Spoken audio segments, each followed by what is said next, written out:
السلام علیکم ناظرین، ظہیر الدین بابر آپ کی خدمت میں حاضر ہے۔ ناظرین، سپریم کورٹ کے سینئر جج صاحبان جسٹس منصور علی شاہ اور جسٹس عطر من اللہ نے اپنے عہدوں سے استعفے دے دیے ہیں۔ صدر مملکت کو آئین کے مطابق اپنے استعفے بھیجے ہیں اور یہ استعفے ایسے وقت میں بھیجے گئے ہیں جب 27ویں آئینی ترمیم منظور ہو گئی ہے۔ ان استعفوں کے کیا نتائج نکل سکتے ہیں اور یہ جو بیانیہ 27ویں آئینی ترمیم کے خلاف بن رہا ہے وہ کس حد تک عوام میں پذیرائی حاصل کرے گا، اس پر گفتگو کریں گے۔ اگر آپ نے یہ چینل سبسکرائب نہیں کیا تو آپ یہ چینل سبسکرائب کر سکتے ہیں، بیل آئیکن کو پریس کریں، دوست احباب کے ساتھ شیئر کریں۔ ناظرین، پاکستان کی جو سیاست ہے اس میں ایک بڑی تبدیلی رونما ہونے جا رہی ہے۔ یہ جو پریڈکشن میں آپ کے سامنے کر رہا ہوں، یہ مختلف آثار یا قیاساریاں جو اس وقت جنم دے رہی ہیں اس کے بعد پیدا ہوئی ہے۔ بنیادی جو وجہ ہے، جو معترضین ہیں اس ترمیم پر جو اعتراض اٹھا رہے ہیں، وہ یہ ہے کہ ایک تو اس میں صدر مملکت کو جس طرح استثناء دیا گیا ہے اور اس کے بعد جو ہمارے فیلڈ مارشل ہیں ان کے حوالے سے جو قانون میں تبدیلیاں کی گئی ہیں اس نے بے چینی پیدا کی ہے۔ یہ میں آپ کے سامنے ایک نیریٹو رکھ رہا ہوں، جبکہ اس کا جو دوسرا نیریٹو ہے وہ یہ ہے اور اس میں بھی وزن ہے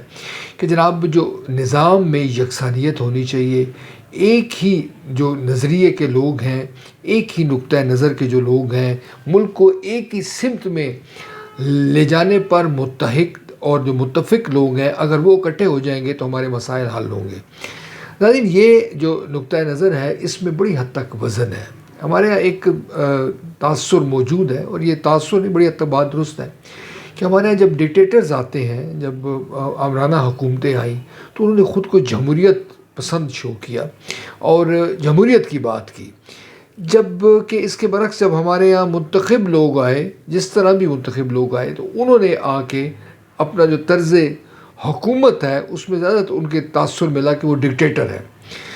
معذرت کے ساتھ اس میں عمران خان صاحب تھے اور اس کے علاوہ نواز شریف صاحب تھے، غرض جن کو بھی آپ کہہ لیں،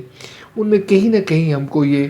پرسنالٹی میں یہ جھلک نظر آتی ہے۔ اس سے آپ اختلاف کر سکتے ہیں مگر ایک پوائنٹ آف ویو میں نے آپ کے سامنے رکھا ہے۔ اس وقت جو ہمارے یہاں نظام رائج ہے، اگر سپریم کورٹ کی بات کریں، آئینی عدالت کی بات کریں، صدر کی بات کریں، وزیر اعظم کی بات کریں، ہمارے جو سپہ سالار کی بات کریں، وہ تمام ان میں ہمیں اتفاق نظر آتا ہے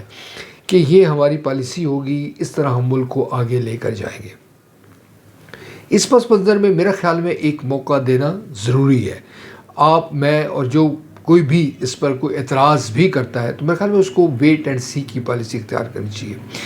ناظرین، کسی بھی ملک میں جو نظام ہے اگر وہ مکمل طور پر آمرانہ ہے تو پھر بھی بہتر ہے، اگر مکمل طور پر جمہوریت ہے تو وہ پھر بھی بہتر ہے، لیکن جو مکس اپ ہوتا ہے، یعنی جس کو ہم اپنی زبان میں کہیں گے کہ آدھا تیتر اور آدھا بٹیر، وہ نہیں ہونا چاہیے۔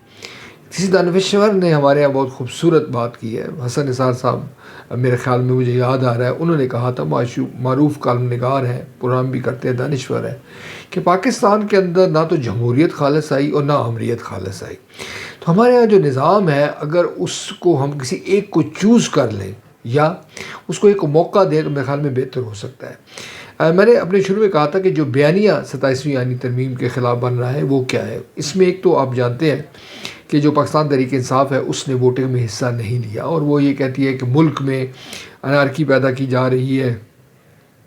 آمرانہ جو طرز فکر ہے، جو نظام ہے اس کو پروموٹ کیا جا رہا ہے، لہذا ہم اس میں شامل نہیں ہوں گے۔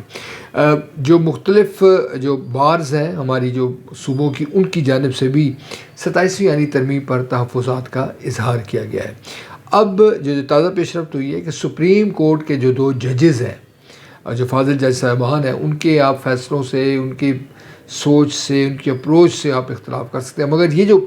بڑا اقدام ہے کہ وہ انہوں نے استعفے دے کے وہ اپنا جو عہدہ ہے انہوں نے چھوڑ دیا ہے۔ اب ایک اور سوال بھی ہمارے یہاں پیدا ہوتا ہے کہ یہ جو جس مخالف بیانیے کا میں نے آپ سے ذکر کیا ہے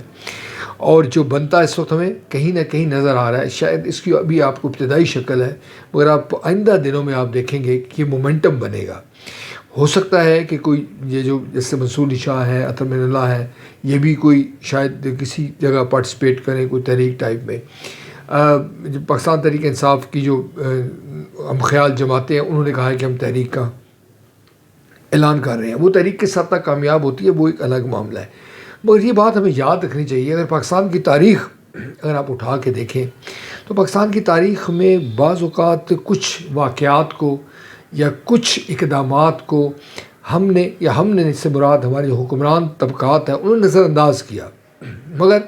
پھر دیکھا گیا کہ وہ بڑا ایشو بن گیا. ذوالفقار علی بھٹو صاحب کے خلاف جو تحریک شروع ہوئی تھی، بھٹو صاحب نے بھی اس کو لائٹ لیا تھا. پرویز مشرف صاحب کے خلاف جو شروع کی گئی تحریک تھی، وکلاء تحریک، اس کو انہوں نے بھی کچھ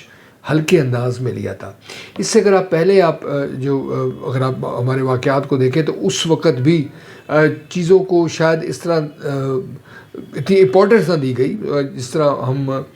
جو ہمارے صدر تھے ایوب خان، ان کے خلاف جب تحریک چلی تو اس وقت بھی اس میں کچھ انہوں نے اس کو زیادہ امپورٹنس نہیں دی تھی، مگر بعد ازاں مومنٹم جب بنتا ہے، جب مسائل بڑھتے ہیں، مختلف جو قوتیں ہیں وہ اس میں پارٹیسپیٹ کرتی ہیں، کچھ اندرونی طور پر حکومت کے اندر سے جو کچھ لوگ ہیں وہ بھی اس میں کچھ اپنا حصہ ڈالتے ہیں، اور پھر گریجولی چیزیں آگے بڑھتی ہیں. یہ بات تو آپ جانتے ہیں کہ عوام کی جو نفسیات ہے اس میں ایک یہ بھی ہے کہ وہ ایک ہی حکمران کو دیکھ دیکھ کے اکتا جاتے ہیں. یعنی لوگوں میں جو تبدیلی کی خواہش ہے، اور یہ تو اقبال نے بھی کہا تھا کہ ثبات تغیر کو ہے زمانے میں، سکون محال ہے قدرت کے کارخانے میں، ثبات تغیر کو ہے زمانے میں. میں اور آپ تبدیل ہو رہے ہیں، یہ کائنات تبدیل ہو رہی ہے، لوگوں کے رویے، خود ہیومن جو مائنڈ ہے، جو میرا اور آپ کا دماغ ہے، وہ پہلے اس کی سوچ کچھ اور تھی، اب کچھ اور ہے. غرض جو کہنے کا مقصد یہ ہے کہ تبدیلی جو ہے وہ اس کائنات میں اٹل ہے اور وہ یقینی ہے. اس کائنات میں کوئی چیز شاید یقین سے نہیں کہی جا سکتی، مگر جیسے اقبال نے کہا کہ ثبات تغیر کو ہے زمانے میں. یہ چینج ہمارے یہاں سیاسی نظام میں بھی آتی ہے،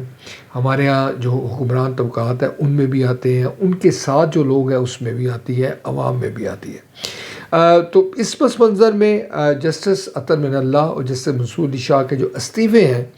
ان کے جو اثرات ہیں اس کو شاید آپ اس وقت تو نہ دیکھ سکیں، یا کہ ہم اس وقت تو کوئی مبالغہ رائی سے کچھ لوگ کام کہیں گے، مگر جیسے میں نے کہا کہ ہمیں چھوٹے چھوٹے جو واقعات ہیں کہیں نہ کہیں مزاحمت جس کو آپ کہتے ہیں نظام کے خلاف یا حکمران کے خلاف، حکمرانوں کے خلاف، اس کے جو نتائج ہیں وہ پھر ہم تاریخ میں ہم دیکھتے چلے آ رہے ہیں. اس وقت کیا ہوگا، یقیناً یہ بات یقیناً کہی جا سکتی ہے ناظرین کہ پاکستان کسی نئے سیاسی بحران کا متحمل نہیں ہو سکتا. میں ذاتی طور پر انقلاب کے خلاف ہوں. میں چاہتا ہوں بتدریج ارتقائی عمل کے ذریعے ہمارے یہاں تبدیلیاں آئیں. ہمارے جو حکمرانوں کی نیت تو